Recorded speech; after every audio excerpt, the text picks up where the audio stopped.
I was dressed for work, sitting at the breakfast table with my cup of coffee and the morning newspaper. Janet was still in the bedroom dressing for work. There was nothing different about this morning to distinguish it from any of the previous workdays in the past year. As my eyes scanned over the front page, there it was in the middle of the page. I knew it would be there. Carmine told me it would happen last night. Carmine never fails to do the things he said he would do. Man found murdered in his garage. The news article went on to say that a Robert Told son was found dead in his garage last evening. He had been beaten and then strangled with a garrote. The article said Robert Told son was an employee of the Calcas Realty Agency. Janet is also employed by the Calcas Realty Agency. The police have no suspects at this time. The investigation was just beginning. There was no reason to read any more of the newspaper.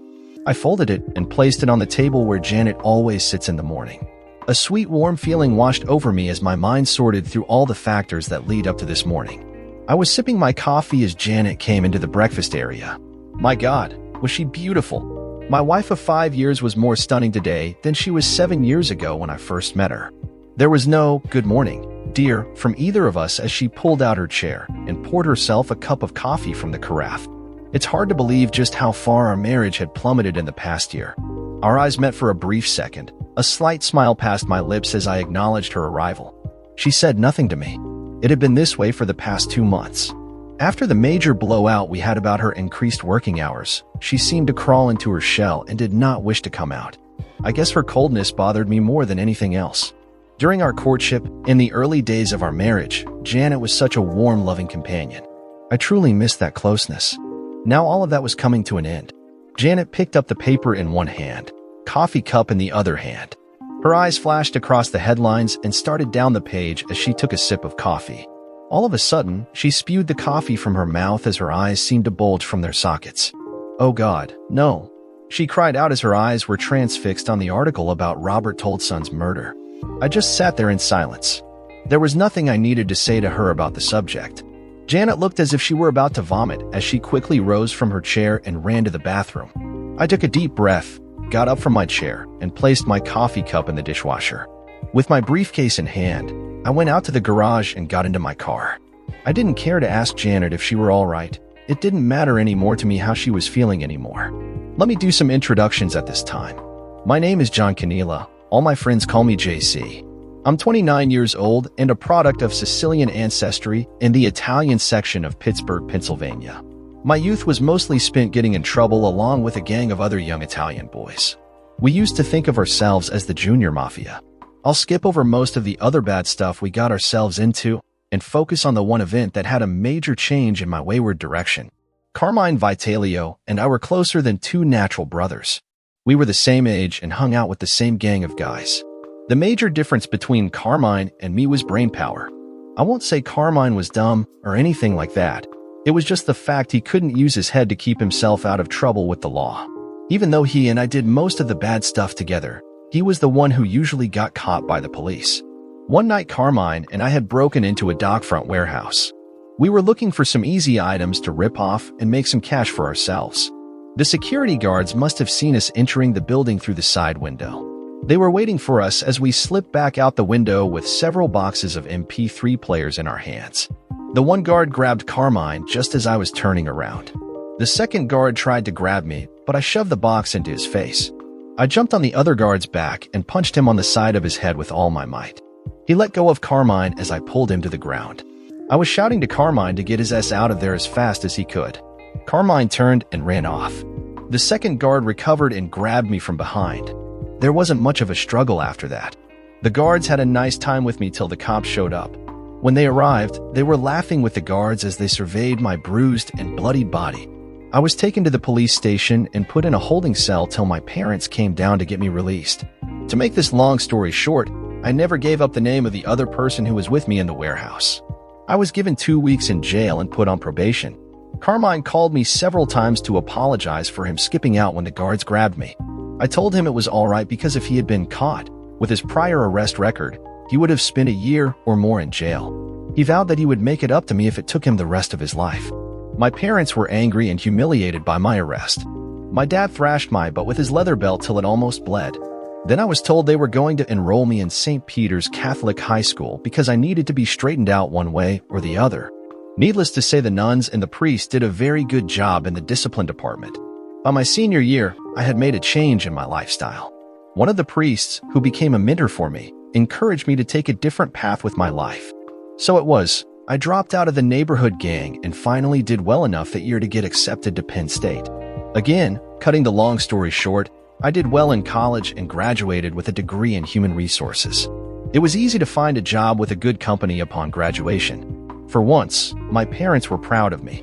Even though I dated a lot of women while I was in college, I wasn't ready for any long-term commitments. It was 3 years after graduating from college when I met Janet Ficanio. She was the first female who made me think twice about ending my bachelorhood. We met at a seminar for HR representatives.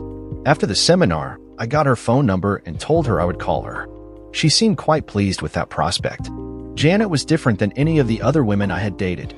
There seemed to be many sides to her personality.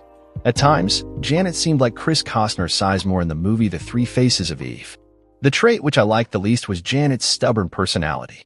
Whenever Janet took a mindset about a particular issue, there was no dissuading her from her belief, no matter how wrong that belief might be. Our courtship was an on-again, off-again affair. We never indulged in sexual relations during the first year of our dating.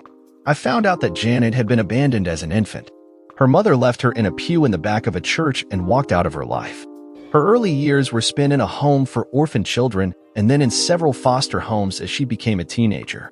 I firmly believe it was this lack of having a mother to love and care for her caused most of Janet's personality problems. In spite of all her problems, Janet was the most loving and warm person I had ever known when she was with me during those first years. My parents were not strong supporters of Janet during our dating years.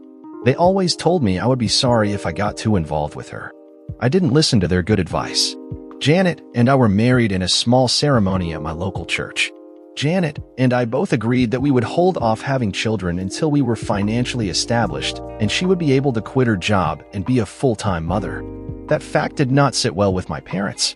Things began to go sour in our marriage during the third year. The company Janet worked for was bought out by a larger company and her job was eliminated.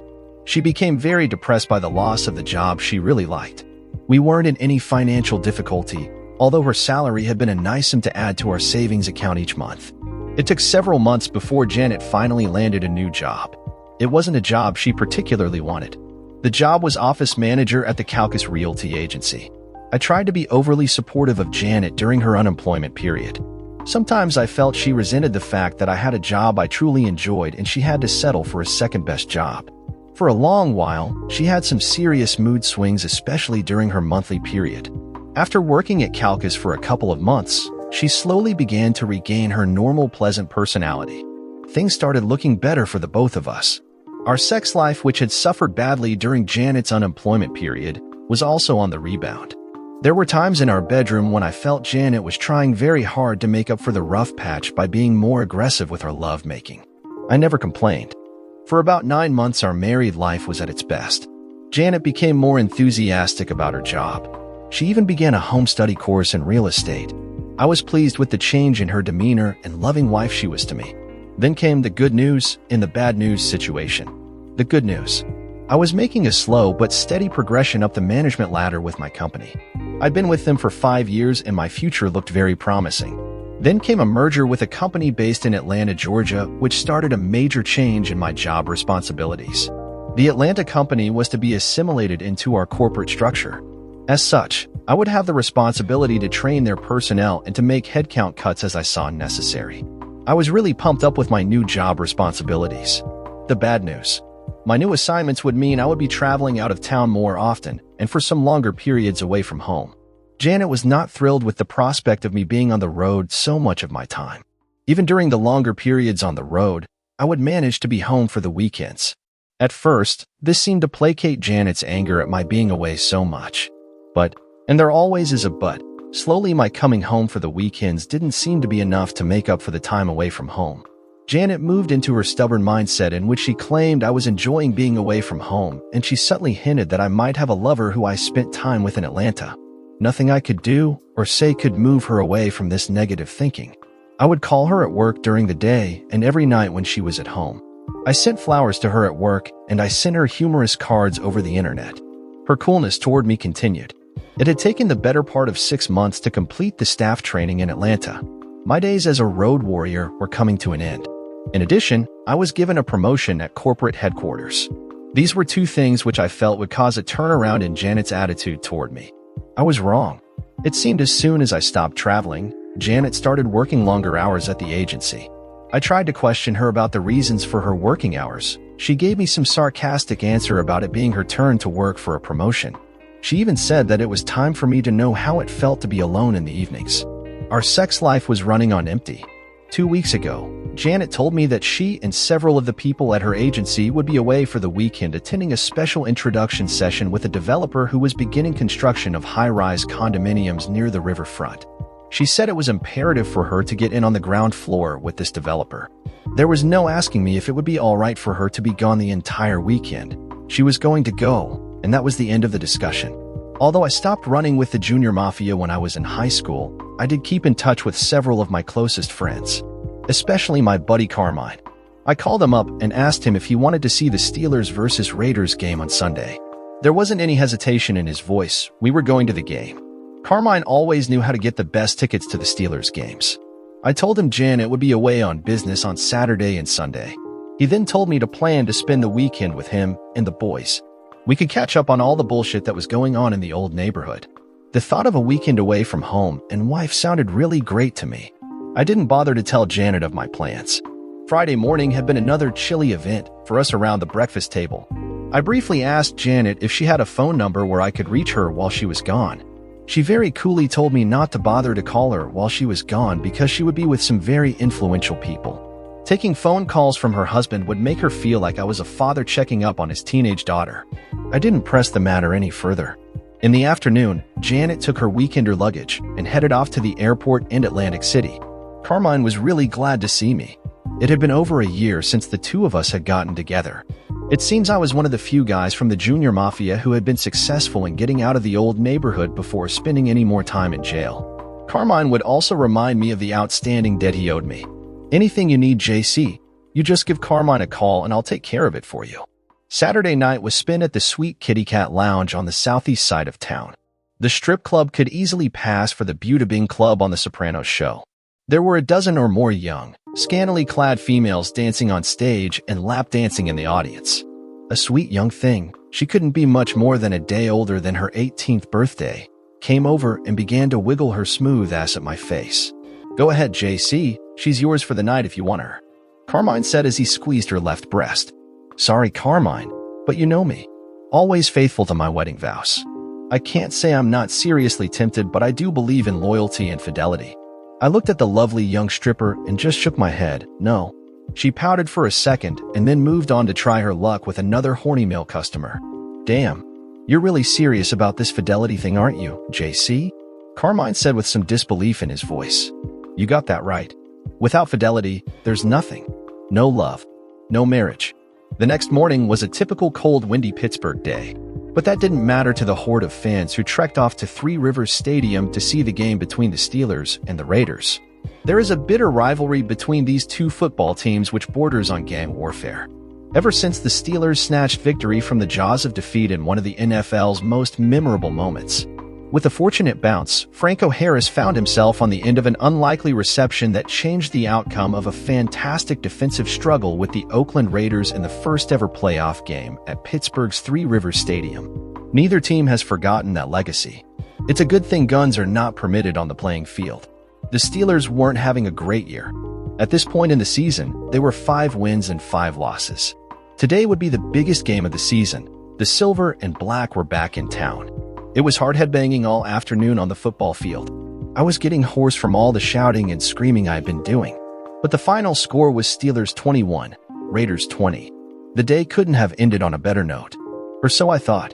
As much as Carmine wanted me to stick around and get shit-faced with the rest of the guys, I had to bow out and tell him another time. Tomorrow would be a hard day at the office, and I knew I didn't need a hangover on top of all the other job pressures. Besides, Janet was coming home this evening, and I wanted to be there when she got home. Janet did not come home Sunday night.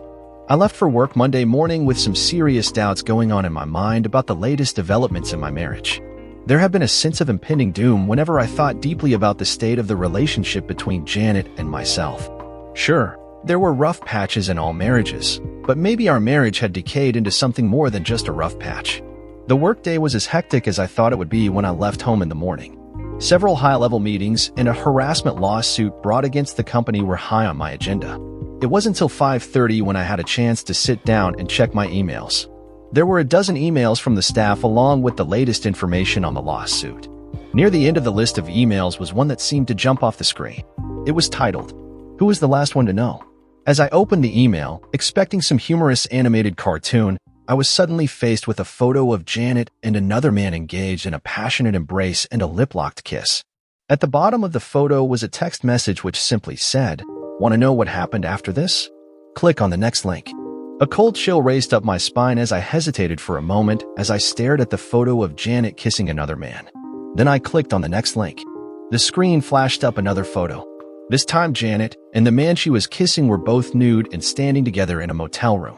Again, at the bottom of the photo was a text message which simply said, "Want to know what happened after this? Click on the next link." My hand was trembling. There was a tightness in my throat and chest as the nude image of my wife burned itself into my brain.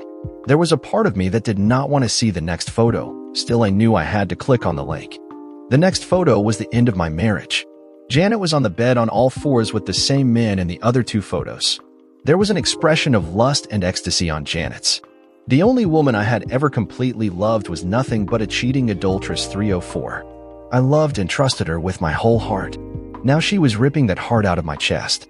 The text at the bottom of the photo simply said, "Dick provided by Robert told son." My worst nightmare had just been shoved in my face. There was no doubt that Janet's coldness toward me over these past couple of months was more than just a wife being irate at her husband. Her coldness was akin to the rigor mortis setting into our dying marriage. What follows anger and rage? For me, it was a calm resolve which I had not felt in a very long time. It was the resolve of revenge now settling into my mind. Infidelity and betrayal would not stand in my lifetime. There were two people who would pay deadly for the insult they knowingly heaped upon me. My first thoughts were about the person who sent the incriminating emails to me. There was no name or other indication where the emails were sent from. Questions kept banging around in my head. Why would someone send this email to me? What would they hope to gain from exposing my wife's infidelity? Were they friends of mine or enemies of Janet? I would have to work out that problem later. I slipped a CD disc into my computer and made a copy of the email along with the 3 photos. Then I deleted the email and followed that with a scrubber program which erases all evidence of the email from my hard drive. As I sat back in my swivel chair trying to make sense of Janet's betrayal of our marriage, the only explanation I could come up with was to blame it on Janet's multiple personalities. Yet, if she wanted a divorce, I would have given it to her, and we both could have walked away from this train wreck of a marriage. But now, my revenge would be swift and complete. I would take no prisoners nor give any mercy to either of them. The plan was beginning to gel inside my mind. I left the office building and went around the corner to a pay phone. The number I dialed was an untraceable pay-as-you-go cell phone. "Carmine, I think it's time for me to collect on that debt you owe me." When I got home around 7:30, Janet was already home and watching TV. She didn't get up and run over to hug and kiss me. She just looked up and simply said, "You're coming home late. So were you," was my simple reply as I moved into the kitchen area. Nothing else was said between the two of us. I took a beer out of the refrigerator and walked down the hall to the spare room I had converted into an office. I locked the door behind me.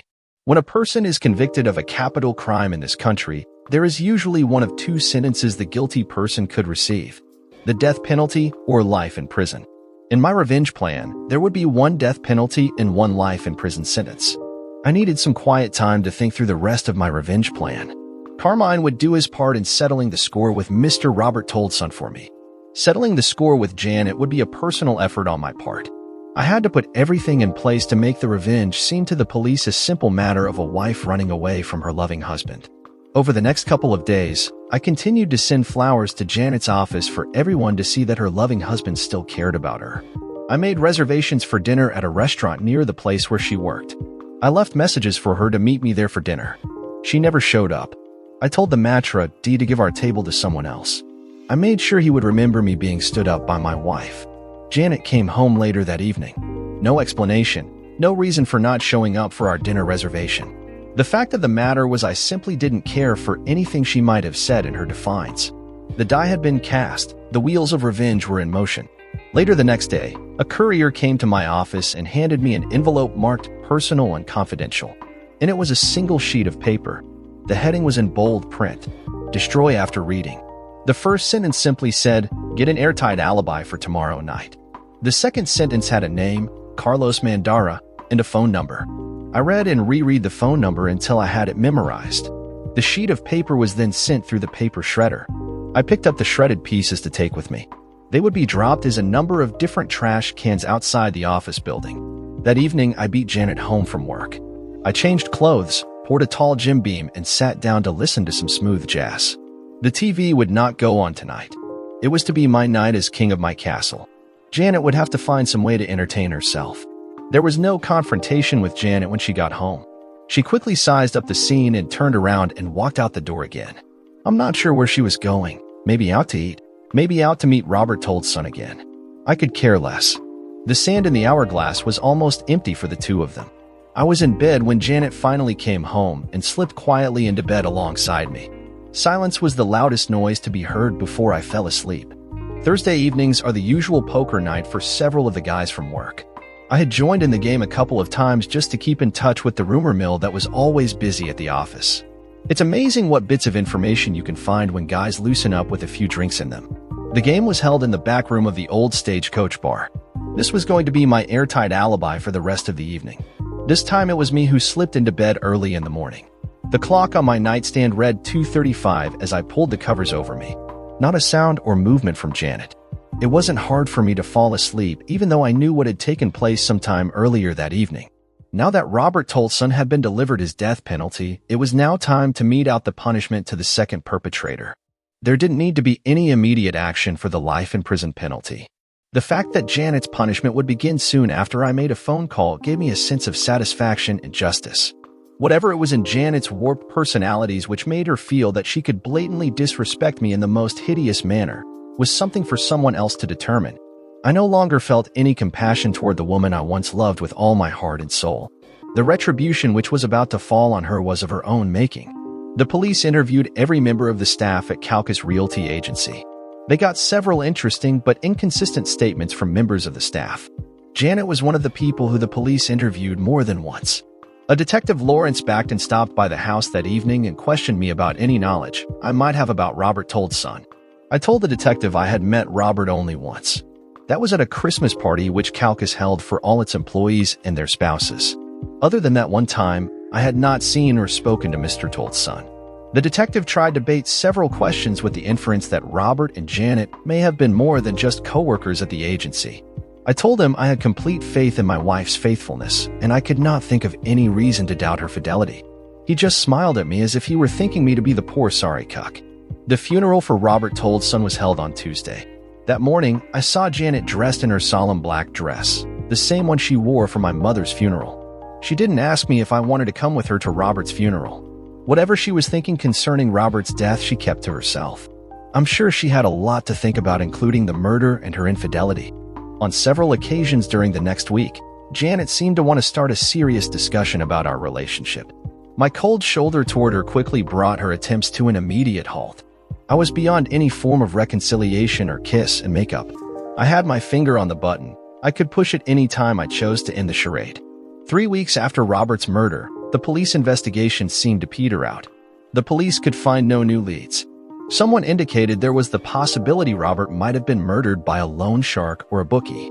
During those 3 weeks, Janet's mental state continued to deteriorate. She seemed to be more absent-minded and confused. Little things seemed to frighten her. I offered no aid or comfort to her even though I could see she was having a difficult time. Too bad 304, I would think to myself as I watched her slowly falling apart. Finally, on the following Thursday, I made the phone call to Carlos. He already had the plan in place and was anxious to get it underway. Janet had only hours before her new life would begin. Friday morning, I was off to work before Janet was dressed. I did not want to see her this last time in my house. The sand in the hourglass was empty. A car with 2 men in it was parked across the street from our house. The kidnapping occurred at an intersection where there was a 4-way stop sign. A car in front and back of Janet's car blocked any attempt for her to drive away. With the precision of a Delta Force team, 2 men moved into action. As soon as the driver's door was opened, a needle was stuck into her arm as the seatbelt was cut away from her body. Janet was pushed into the passenger seat as one of the men got in behind the steering wheel. The three vehicles drove off quickly. The total elapsed time was less than 30 seconds. There were no witnesses. At 11 o'clock that morning, in a branch bank located on the east side of town, a woman dressed and made to look exactly like Janet walked into the bank and handed the teller a withdrawal slip for $25,000 from our joint account. The lady had a driver's license and passport as proof of identity. It took several minutes for the teller to get the withdrawal in the form of a cashier's check. A guard escorted the woman out to her car. He noted the license plate as the woman drove out of the parking lot. The line of passengers at the American Airlines ticket counter was not very long as the Janet lookalike made her way to the smiling clerk behind the counter. She picked up the boarding pass after showing the clerk her photo ID and passport. The flight reservations had been made online the night before. The first leg of the trip was to JFK Airport and then a nonstop on flight number 951 to Rio de Janeiro. Her flight left Pittsburgh at 4:45 in the afternoon for JFK, New York. Then, at 10:30 that evening, the American Airlines plane lifted off the runway, taking the passenger Janet Canela on an overnight flight to Brazil. I waited till noon on Saturday before I called the police to report a missing person. Surprisingly, Detective Lawrence Backton was the officer who came to the house to take the report. I told him Janet had not come home at her usual time. I tried to call her on her cell phone, but I got the non-in-service notification. I called Amanda Stoccata, one of Janet's close friends at Calcas Realty. Amanda told me Janet had not come to work yesterday. She didn't even call in to report off. Detective Backton was make some cryptic notes in his little notepad. Every now and then he would look up at me. He finally began to ask questions about my marriage. Were we having problems, and did they have anything to do with Janet's disappearance? I told him the same thing I said when he questioned me after Robert Tolson's murder. Our marriage was fine, and I could not think of any reason why Janet would voluntarily disappear. He then asked me if I had anything to do with foul play involving Janet. Again, I told him I loved my wife and I could not harm her. Lying to the police was an actor's trait which I developed at a very early age running with the junior mafia. It still worked well for me. It was 3 days later when Detective Backton came to my office during business hours. I guess he wanted to personally gauge the husband he was dealing with. After being ushered into my office, he sat down and gave me a tight-lipped smile. "Do you have any news concerning Janet's whereabouts?" I wore my distressed husband's face as I questioned him. "Yes and no, Mr. Canela. We did some retracing of Janet's activities after she left your house on Friday morning. Several people claim they saw her having coffee at the Denny's restaurant on Bennett Street around 10 o'clock on Friday morning. She then showed up at the Allegheny National Bank around 11 o'clock. We have a video surveillance tape of her at a cashier's window making a $25,000 withdrawal out of your joint saving account." DT Backton stopped to assess the shocked expression on my face. My acting must have passed the test as I asked in shocked amazement, "Janet took $25,000 out of our savings account? That's not possible. She didn't tell me anything about her wanting to withdraw any money from our savings." The facts are pretty clear. The cashier made photocopies of Janet's driver's license and her passport before she made out the cashier's check. I'm sure that once you see the surveillance tape, you'll be able to identify the person at the cashier's window as your wife, Janet. Once again, DT Backton stopped to gauge my reactions to his disclosure. "I still think there must be some mistake, Detective. Janet and I talked about everything that's happening in our marriage. I'm sure she would have told me if she needed a large sum of money." My bewildered look backed up my words as I stared back at the police detective. I knew the detective was holding on to the most devastating news till last. I had to prepare myself for another acting encore. "The most disturbing news, Mr. Canela, is the fact that your wife purchased airline tickets to New York and on to Rio de Janeiro. We located her car in the long-term parking lot at the airport. Her flight left Pittsburgh Friday afternoon at 4:45, and then her flight to Rio left New York at 10:30. We contacted the Rio de Janeiro police in hopes of locating Janet. She seems to have vanished once she arrived in Rio." DT Backton was now staring hard at me, waiting for my reaction. No. This is craziness." I shouted at him. "Janet would never do anything like that. I know she loves me and I love her. Leaving the country is nonsense."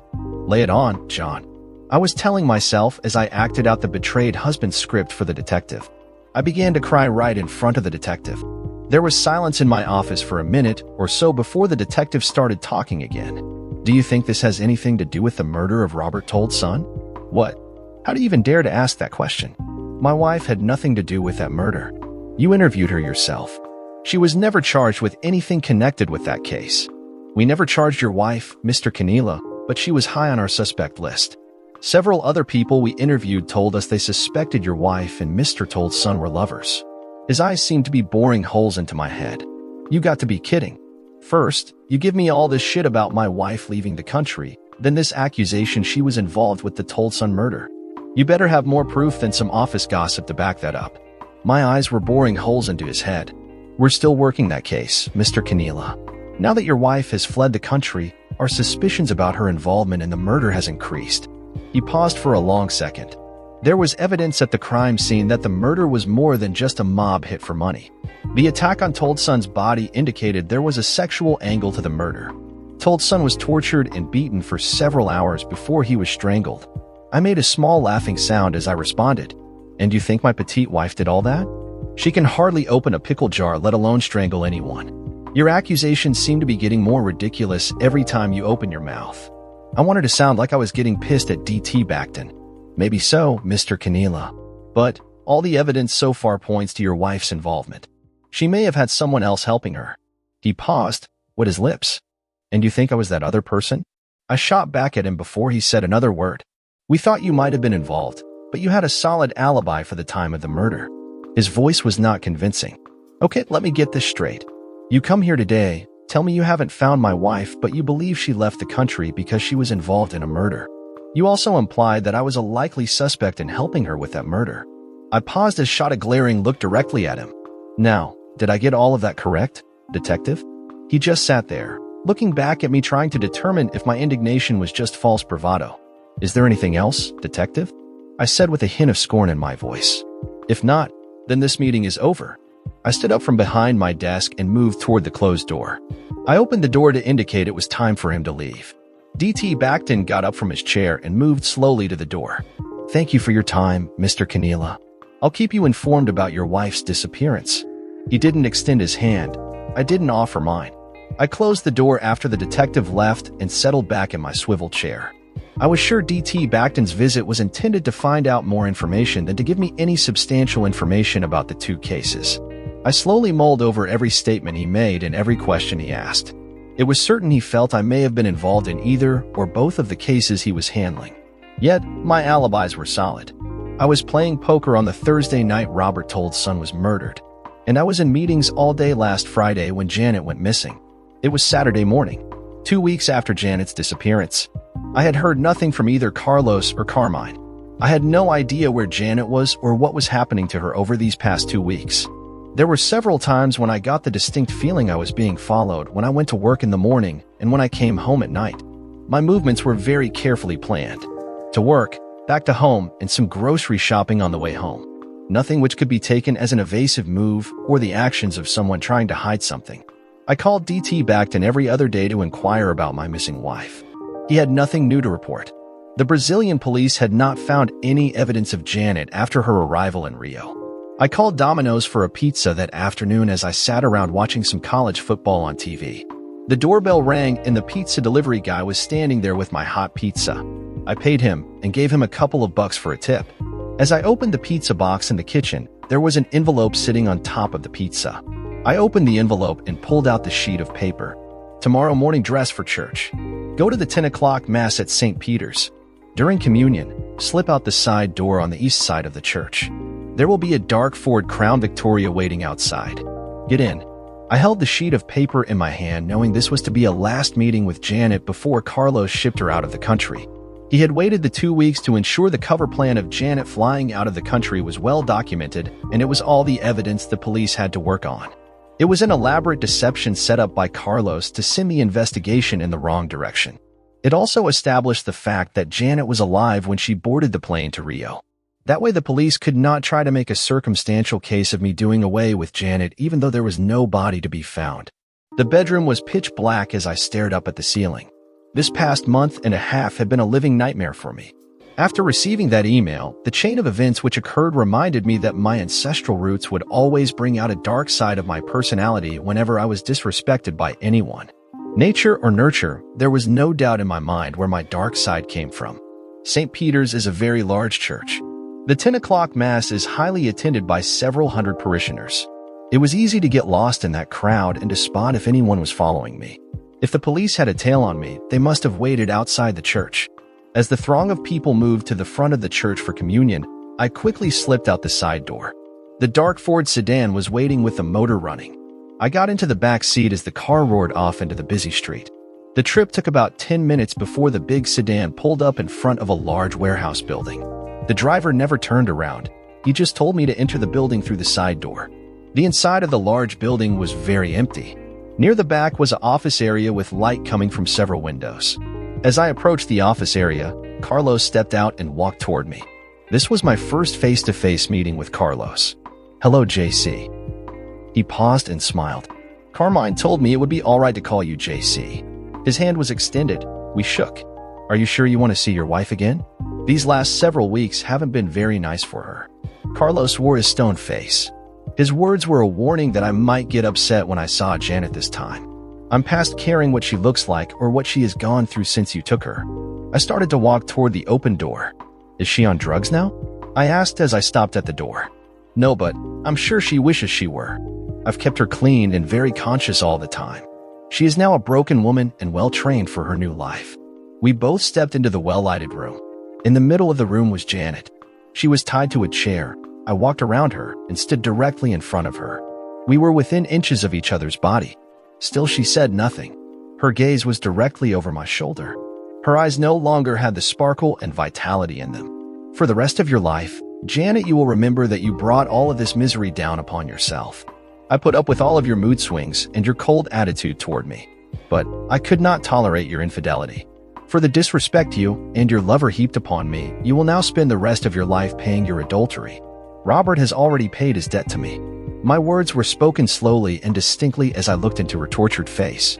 I wanted her to know that it was me who brought her and her lover to justice. "As much as I once loved you, I want you to know that is as much as I loathe you now. Carlos has assured me that where you're being sent, they will take good care of you. As good a care as they provide for their best horses and cattle." I stood there another second as I could see a tear forming in Janet's eye. It was all the acknowledgement that I received from her. Her body remained in her rigid position as I turned and walked out of the room. The Ford sedan returned me to St. Peter's, where I went inside as the 11 o'clock Mass was just ending. I left the church and drove out of the parking lot straight home. There was a hard knot inside my gut that needed to be drowned with some Jim Beam. It's been 3 years since the last time I saw Janet.